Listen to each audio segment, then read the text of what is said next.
Before we meet, let me paint a picture that still gives me chills.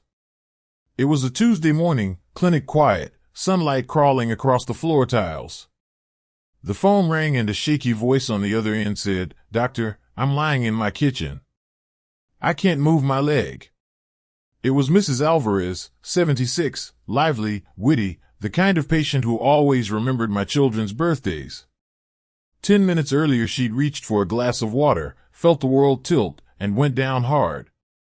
A hip fractured in 3 places, all because her favorite slippers slid on polished tile. That call reminds me daily why we're having this conversation. I don't want you, or anyone you love, to make the same phone call. Balance issues touch 99% of women over 60, but listen closely, aging is only part of the story. Most of the risk hides in everyday choices we can change as easily as switching on a lamp. Over the next few minutes, I'm going to sit with you, just the two of us, and unravel those choices one by one. We'll share a few laughs, maybe a few aha moments, and by the end you'll have tools to keep your body upright and your spirit free. Take a slow breath with me. Feel your feet against the floor. Good. That simple sensation is your first line of defense, footwear. Years ago, when I volunteered at a senior center, I asked volunteers to bring the residents' most worn shoes to the activity room.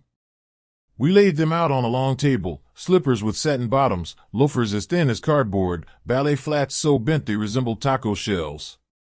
Then we passed around a fresh pair of walking shoes with rubber tread, arch support, and a firm heel cup. The residents gasped. "It feels like my foot's in a hug," one woman said. A small 2021 study from the University of Pittsburgh backs her up. Older adults wearing supportive athletic shoes cut their stumble rate in half within 2 weeks. Think about that, 2 weeks.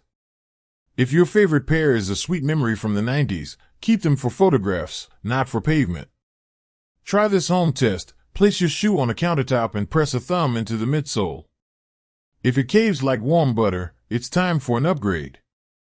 And before you protest that supportive shoes look clunky, know that manufacturers finally caught on. There are now sneakers with floral panels, loafers with hidden orthotics, even house shoes lined with grip rubber. When Mrs. Alvarez switches gears after rehab, we've already picked a sky blue pair that makes her smile. Let's pause here, breathe, and roll our shoulders, because the story isn't only at your feet, it climbs through muscle. Around age 50, we lose 1 to 2% of muscle each year, quietly, like someone stealing coins from a jar at night. The fancy term is sarcopenia, but I prefer calling it silent shrink. The fix doesn't involve Olympic barbells. My patient Leonard, 68, started with soup cans during his favorite detective show. 2 sets of 10 curls, 2 sets of seated knee lifts, all finished before the first commercial break. After 6 weeks he marched into my office, set the cans on the counter, and declared, "Time to graduate to potatoes." We laughed, but his grip strength had climbed 25%, enough to steady him on gravel paths again.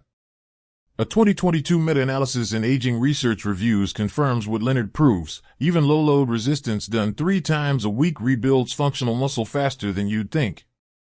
Now, let's drift upward to vision. Your eyes are the GPS satellites guiding every step. When the signal grows fuzzy, your brain misjudges distance, and your foot lands an inch short of safety. Mrs. Nguyen learned this the prickly way when she kissed a rosebush after missing a curb. She hadn't updated her glasses in 4 years.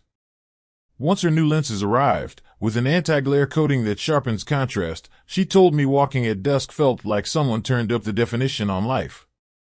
Simple fix, profound change. Light matters too. Replace any bulb under 60 watts in hallways or bathrooms with a bright, warm LED. Plug in a nightlight that glows the moment your toes hit the floor at 2 a.m. Those pennies of electricity save dollars in hospital bills. I want to pause a second. Sip of water? Go ahead. Dehydration is sneaky. By the time you feel thirst, you're already behind. Blood volume dips, blood pressure wobbles, and when you stand, your brain gets a momentary brownout. The American Journal of Clinical Nutrition published a study last year showing that adults over 70 who drank at least 6 cups of water daily cut dizzy spells by 30%. Herbal tea, broth, infused water with a sprig of mint, count them all. Coffee and colas don't make the list. Caffeine nudges fluid out the exit door. Take another breath with me. Let's talk medicine cabinets. Over half of people over 60 take 5 or more prescriptions. Each pill alone may be safe, but combinations can mingle like rival marching bands. Dizziness and unsteady gait top the chart of side effects. I ask every patient to bring a brown bag list to appointments, every bottle, every vitamin, every over-the-counter cough syrup. We pour them out, read labels aloud, and phone the pharmacist right there if something looks guilty. Mrs. Alvarez's blood pressure dose, for example, dropped by 5 milligrams and her spins disappeared in 72 hours. Lean in here, because I want to share a secret nobody advertises. Canes can be beautiful. When I recommend one, people imagine a dull aluminum rod. Then I show them Clara's cane, polished mahogany with a swirl of cherry blossoms carved into the grip. Clara told me she feels like a queen instead of a patient. The cane gives her a third point of contact, a tripod of stability physics professors can diagram on a blackboard. More important, it frees her hands to hug her grandkids without scanning the room for a chair back. We're halfway through our chat. Stretch your neck, loosen your jaw.